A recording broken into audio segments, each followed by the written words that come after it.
ndashaka kubabwira ngo présence y'Imana igihe cyose wamuronka iby'abandi bataronse.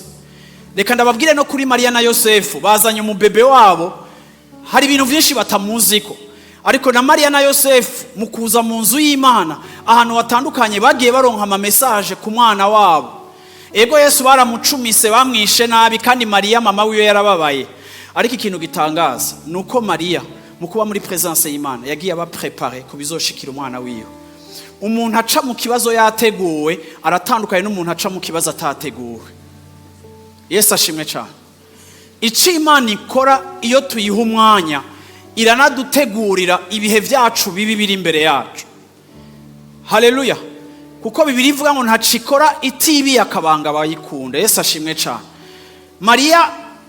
Mariya ibintu byose byashikiye umwana wiwe barabimubwiye kuva muri naissance. Kandi mugiye murasoma Bibiliya mubona Bibiliya ivuga ngo Mariya ngo ayo majambo ayabika mu mutima. Ayo majambo nayo yabitse mu mutima.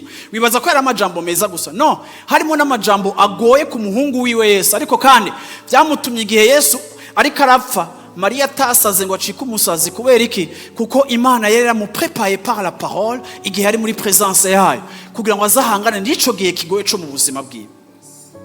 Iyo uri gahunga shengero canke iyo uhunga Imana canke iyo uva muri présence y'Imana, Imana ibura akaryo ko kwinvestisa muri wewe ngo iguprepare kubw'ibihe bitandukanye bizoza mu buzima bwawe. Ariko iyo nza muri présence y'Imana, Imana irazi ibyo nzocamo muri 2025, Imana irazi imyaka iri imbere yanje.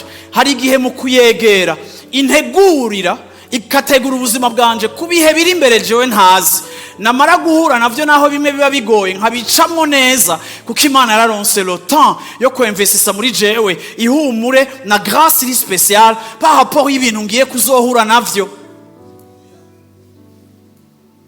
Hari igihe wisanga mu bintu utateguwemo na gatoya, ukumva mu mwanya muto ukavuga ngo ngira nsare, kandi ukavyumva yuko folie iri kiraza.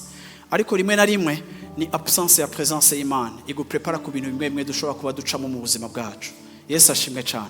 Ndashaka kubabwira abantu b'Imana, muze mu nzu y'Imana, muze gusenga tubabwiye ngo dusenge.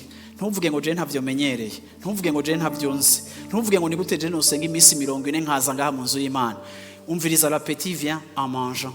Ingo Imana igutoze ukwiye gushika ahantu uzogira habitude ya prayer.